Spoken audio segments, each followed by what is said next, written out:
$3.5 billion.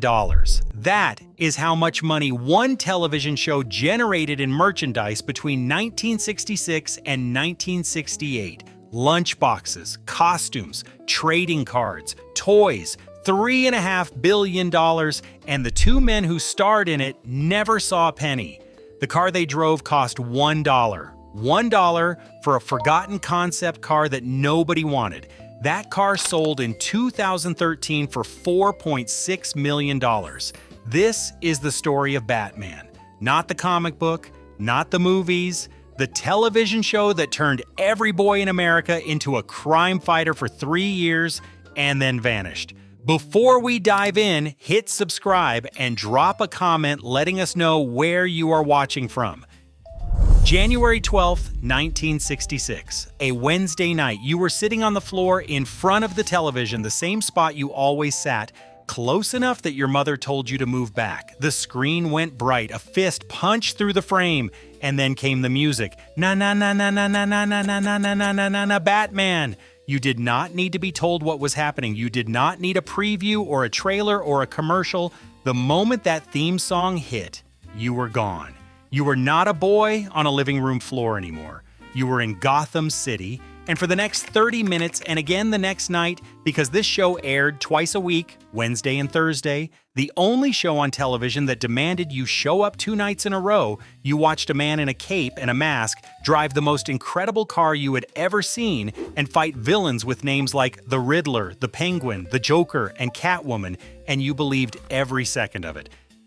By the end of that first week, America had a new obsession. They called it Batmania, and Batmania was not a trend. It was an epidemic. Batman was not just popular, it was in the top 5 of the Nielsen ratings for its first 2 seasons, up there with Bonanza and The Lucy Show and the programs that your parents watched. Except your parents watched Batman too. Everyone watched Batman.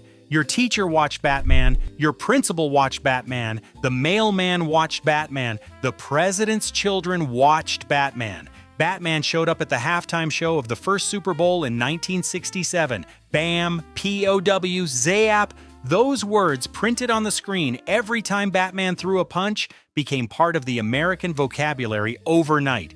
Kids shouted them on the playground. Adults used them in conversation. They showed up on t-shirts and posters and bumper stickers and lunchboxes and anything else that could hold ink, because Batman merchandise was everywhere, on everything, in every store, in every catalog, in every kid's Christmas list. From the moment the first episode aired until the moment the last episode ended. And at the center of all of it, the show, the merchandise, the mania, was the car. A man named George Barris had a problem. It was late 1965, and the producers of a new television show called Batman needed a car. Not a prop, not a painted cardboard cutout, a real functioning drivable car that looked like it belonged to a superhero. They had originally hired another custom car builder, a man named Dean Jeffries, but Jeffries could not meet the deadline, so they called Barris. George Barris was the most famous custom car builder in Hollywood. He had been modifying and designing cars for movies and television for years. He would later build K-I-T-T for Knight Rider. But in late 1965, he was just a man with a shop full of cars and a telephone that was ringing. The producers gave him a deadline that would make most people hang up the phone. 15 days, not 15 weeks, not 15 months. 15 days to build a car that would become the most recognizable vehicle in television history. And the budget was $15,000. That was enough to buy a nice sedan in 1965. It was not enough to build a superhero's car from scratch. But Barris did not need to build from scratch, because sitting in his shop, covered in dust, forgotten for years, was a car he had bought from Ford Motor Company for $1. $1 single dollar. It was a 1955 Lincoln Futura, a concept car that had been hand-built in Turin, Italy by the artisans at Ghia. These were men who shaped metal the old way, hammering steel panels over logs and tree stumps carved as forms, creating curves that no machine could replicate. Ford had spent $250,000 creating this car. It was 19 feet long, 7 feet wide, and only 4 feet high. It had a twin-dome plexiglass cockpit that made it look like a fighter jet on wheels. It had 27 dashboard indicator lamps, 18 control switches, a foot pedal horn, and half a mile of internal wiring. It was the future, built by hand, in a country that had been making beautiful things by hand for centuries. The Futura had appeared on auto shows across America. It had been on The Ed Sullivan Show. Lincoln Mercury was Sullivan's sponsor. It had starred in a 1959 movie called It Started with a Kiss, where Debbie Reynolds and Glenn Ford drove it through Spain. And then Ford had no use for it anymore, and George Barris, who never passed up a deal on a beautiful car, bought it for $1. He did not know what he would do with it. He just knew it was too beautiful to scrap. It sat in his shop for years, collecting dust, waiting. Now he knew what it was for: the long hood, the dramatic fins that swept up from the rear quarters like wings, like Bay-T wings. The twin cockpit, it already looked like something a superhero would drive. All it needed was someone crazy enough to cut into a $250,000 Italian concept car with a welding torch and a 15-day deadline. Barris and his team, including metal artist Bill Cushenberry, worked around the clock. They cut and reshaped the front end into a menacing bat nose. They extended the fins and added scalloped edges. They mounted the body on a 1966 Ford Galaxy frame with a 390 cubic inch V8 engine and a C6 automatic transmission. Because the original Futura drivetrain was too unreliable for the stunt driving the show would require, they added rocket launchers behind the cockpit, 3 tubes on each side that fired actual pyrotechnic charges during filming, pulsating red plastic flames from the jet exhaust that lit up when the car was running, a chain-cutting blade in the nose, later removed because the producers thought it was too dangerous, a parachute system in the rear for the famous bat turn, the maneuver where Batman would deploy the chute, spin the car 180 degrees, and accelerate in the opposite direction, a red telephone on the center console, the Bat phone, a direct line to Commissioner Gordon, a mobile Bat computer in the dashboard, a Bat scope radar display. They painted it gloss black with red-orange pinstriping and fluorescent orange trim that would read perfectly on color television, which was still a novelty in 1966. Adam West later complained that the U-shaped steering wheel, carried over from the original Futura, was nearly impossible to drive with. He crashed the car into the side of the Batcave set several times. The custom Mickey Thompson tires kept blowing out. The engine overheated. The battery died. 5 fiberglass replicas had to be built for stunt work and appearances because the original could not survive the punishment. But none of that mattered, because when that car rolled out of the Batcave for the first time on January 12, 1966, every boy in America stopped breathing for 3 seconds and then started begging for a toy version. The moment the car appeared on screen, every boy in America wanted one, not a ride in one, not a picture of one. They wanted to own one, and within months they could, in miniature. A company in Wales called Corgi made the first die-cast Batmobile in October 1966. It was 4 inches long. It had working rocket launchers, a chain-cutting blade, Batman and Robin figures in the seats, and it had the feature that sold more toy cars than any feature in the history of die-cast manufacturing: a working ejector seat. You pressed a button on the side of the car, the roof popped open, and the bad guy in the passenger seat flew into the air. 5 million. That is how many Corgi Batmobiles were sold. 5 million little gold and black cars in 5 million boys' pockets, on 5 million bedroom floors, in 5 million school desks. Stores reported being cleared within minutes of stocking them. It became one of the best-selling die-cast toys of all time. Toy of the Year, 1966, and every single one of those 5 million cars eventually lost the little figure from the ejector seat because no spring-loaded toy designed to launch a quarter-inch piece of plastic into the ceiling was ever going to keep that piece of plastic for more than a week. But the Corgi was just the beginning. Ideal made the Batman utility belt.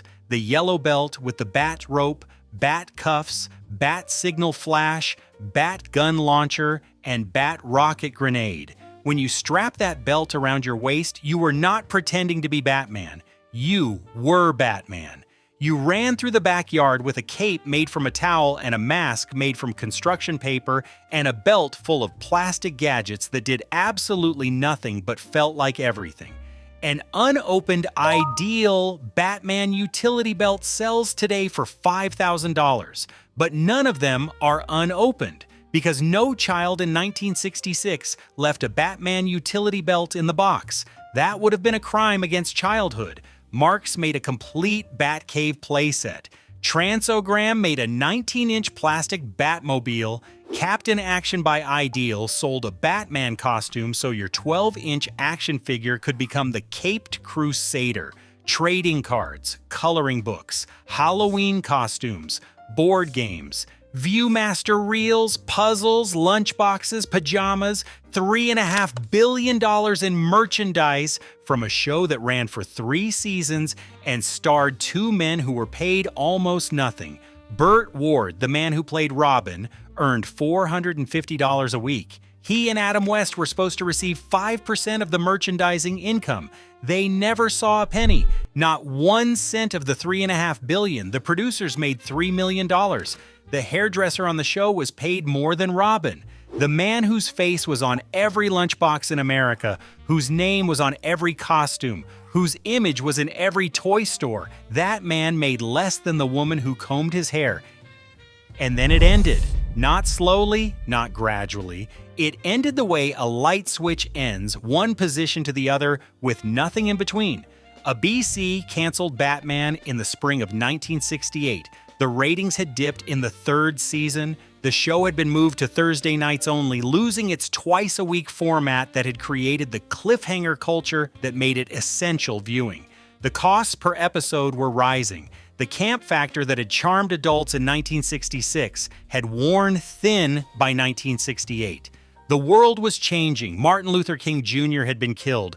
Robert Kennedy had been killed, Vietnam was on the nightly news, and a man in tights fighting a villain called King Tut felt like it belonged to a different country. NBC actually considered picking up the show. There were negotiations, there was a deal on the table, but by the time anyone made a decision, the sets had already been dismantled, the Batcave was torn apart.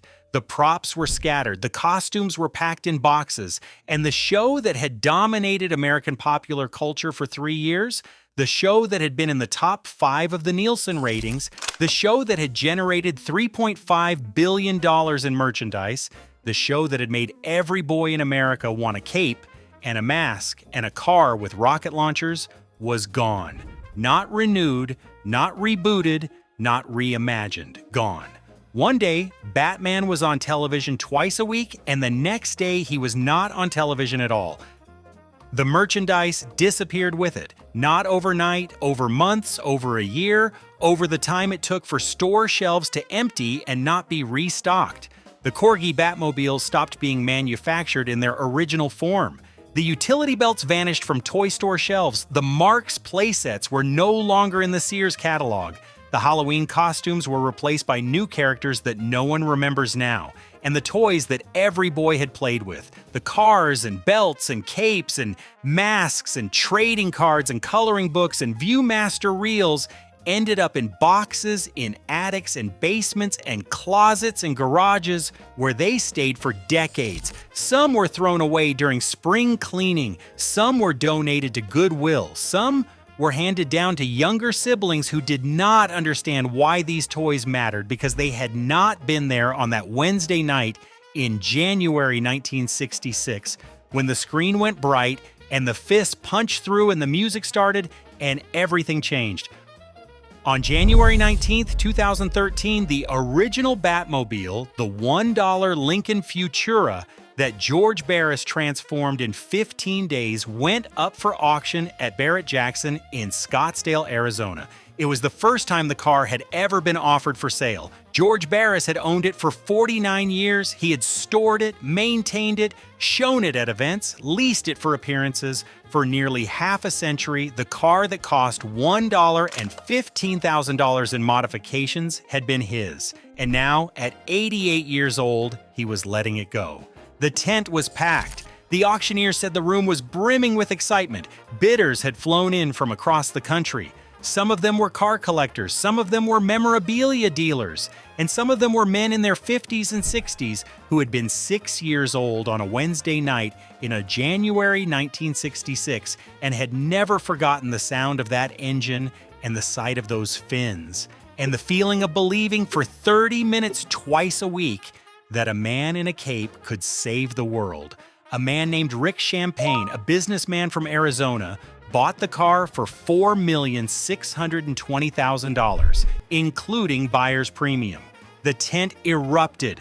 People who had no stake in the auction cheered because this was not a car being sold. This was a childhood being reclaimed. One man had enough money to buy back the thing that every boy in 1966 wanted more than anything else in the world, and he did it.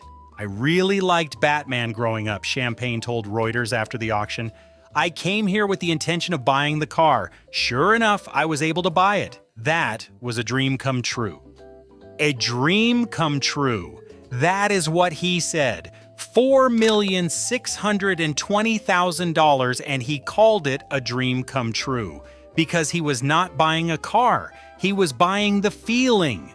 The feeling of being 6 years old on a living room floor with the volume too loud and the lights too bright and the theme song playing and the car rolling out of the Batcave and your whole body leaning forward because you could not help it.